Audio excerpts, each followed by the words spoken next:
semuanya, selamat datang di channel edukasi Koreksi Gerak.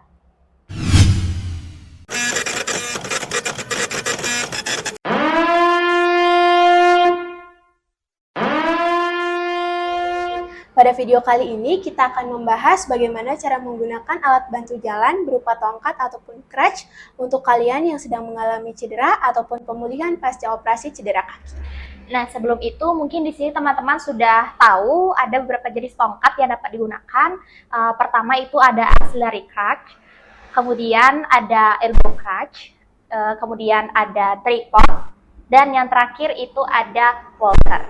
Nah, jadi untuk di video kali ini kita akan membahas secara spesifik bagaimana cara penggunaan crutch. Nah, dalam penggunaan crutch ada beberapa hal yang perlu diperhatikan antara tinggi badan dengan tinggi crutch supaya nanti pada saat penggunaan crutch pasien bisa merasa lebih nyaman dan tidak menimbulkan cedera. Ada beberapa hal yang perlu diperhatikan dalam penggunaan crutch. Yang pertama, bantalan bahu. Usahakan pada saat menggunakan crutch, bantalan bahu antara aksila dengan bantalannya sekitar 2 jari ataupun 2 inci, posisi shoulder dalam keadaan rileks. Yang kedua, pegangan tangan pastikan untuk memungkinkan fleksi elbow 30 derajat. Kemudian, untuk peletakan crutch harus berada 6 cm di luar mata kaki dan perhatikan antara bantalan bahu dengan aksila itu tidak menempel. Kenapa ini penting? Karena pada penggunaan crutch itu bisa mengakibatkan adanya komplikasi axillary palsy. Itu akibat dari penggunaan crutch dengan cara menyandarkan berat badan mereka ke sandaran bahu.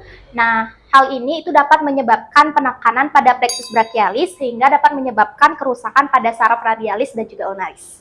Setelah kalian mengetahui bagaimana menggunakan crutch dengan baik dan benar, selanjutnya kita akan mempraktekkan bagaimana cara pola jalan yang benar ketika menggunakan crutch. Yang pertama ada 4-point gait. Kruk kiri dimajukan diikuti oleh kaki kanan, kemudian kruk kanan dimajukan diikuti oleh kaki kiri. Yang kedua ada 3-point gait. Kedua kruk dimajukan lalu disusul oleh kaki yang tidak cedera dan cedera.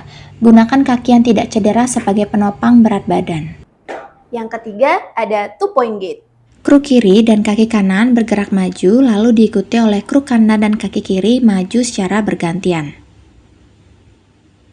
Yang keempat ada 1-point gait. Pola ini hanya menggunakan satu kruk di sisi yang tidak cedera. Majukan kruk lalu disusul oleh kaki yang tidak cedera dan juga kaki yang cedera. Yang kelima ada swing to gait. Kruk kiri dan kanan dimajukan secara bersamaan lalu diikuti oleh kaki kiri dan kanan yang dimajukan secara bersamaan. Penting juga untuk memperhatikan beberapa posisi ini saat menggunakan crutch. Pertama, untuk posisi duduk dan berdiri, satukan crutch ke bagian atau yang cedera seperti ini. Kemudian jadikan crutch ini sebagai tumpuan dan duduk secara perlahan. Begitupun dengan posisi berdiri juga sama, gunakan crutch ini sebagai tumpuan, dorong, dan berdiri. Bisa langsung juga kembalikan ke posisi awal. Selanjutnya untuk posisi naik turun tangga, dimulai dari naik tangganya, itu yang pertama letakkan dulu kaki yang sehat, itu naik ke atas tangga. Ya, bisa dijadikan tumpuan lalu disusul dengan crutch dan juga kaki yang sakit. Kemudian untuk turun tangga itu dimulai dari kaki yang sakit dan disertai dengan crutch-nya, turun secara perlahan, kemudian disusul dengan kaki yang sehat. Selanjutnya itu posisi berjalan dan juga berputar, dimulai dari posisi non-weight bearing.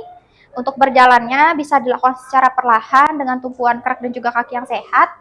Kemudian untuk posisi berputar, gunakan crutch-nya sebagai tumpuan, putar, dan pastikan pada saat melangkah, untuk jari kaki yang sehat jangan sampai melewati dari posisi crutch-nya karena itu akan mengganggu keseimbangan. Oke, untuk selanjutnya ini adalah latihan berjalan dan juga berputar untuk posisi partial weight bearing. Yang dimana kondisi ini bisa langsung berjalan Kak, dimana kondisi ini untuk kaki yang sudah diperbolehkan sedikit atau bebannya diberikan minimal. Seperti ini. Oke, untuk selanjutnya berputarnya tetap crutch-nya terlebih dahulu, Kemudian beri sedikit saja pembebanan di kaki yang sakit, kemudian lanjutkan dengan kaki yang sehat. Sekian pembahasan kita kali ini. Untuk teman-teman yang mungkin masih bingung ataupun masih pengen tahu tips-tips untuk gerakan lainnya, bisa tulis di kolom komentar ya. Yuk terus ikuti channel kami, jangan lupa subscribe, like, dan komen. Ingat, gerak ringan, hasil maksimal. Sampai ketemu di video selanjutnya. Bye-bye!